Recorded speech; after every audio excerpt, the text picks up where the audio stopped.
नमस्कार, मी गौरी सूर्यवंशी. एस मराठीमध्ये आपलं स्वागत. वळूया आजच्या बातमीकडे.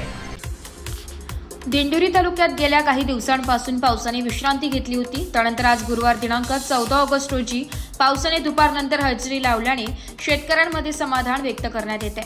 मे महिन्याच्या सुरुवातीलाच पावसाने दमदार हजेरी लावल्याने सलग 2 महिने पाऊस सुरू असल्याने शेतकऱ्यांच्या शेती पिकांचे मोठे नुकसान झाले होते. यामध्ये विशेषतः कांद्याचे मोठ्या प्रमाणात नुकसान झाले. कित्येक दिवसांपासून सूर्यदर्शन न झाल्यामुळे व द्राक्ष बागांमध्ये बरेच दिवस या पावसाचे पाणी असल्यामुळे द्राक्ष बागांचेही नुकसान झाले होत असल्याने शेतकऱ्यांकडून बोलले जात होते. या सतत पडणाऱ्या पावसामुळे बळीराजा हैराण झाला होता. त्यामुळे पेरण्या देखील खोळंबल्या होत्या.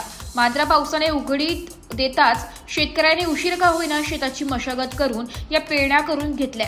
यामध्ये सोयाबीन, भुईमूग, मका आदी पिकांच्या पेरण्या केल्यानंतर टोमॅटो, कोबी, फ्लावर व इतर शेती पिकांची लागवड केली आहे. मात्र पुन्हा एकदा वरुण राजाने दडी मारल्याने या शेती पिकांची पावसाअभावी नुकसान होते की काय असा प्रश्न शेतकऱ्यांना पडला होता.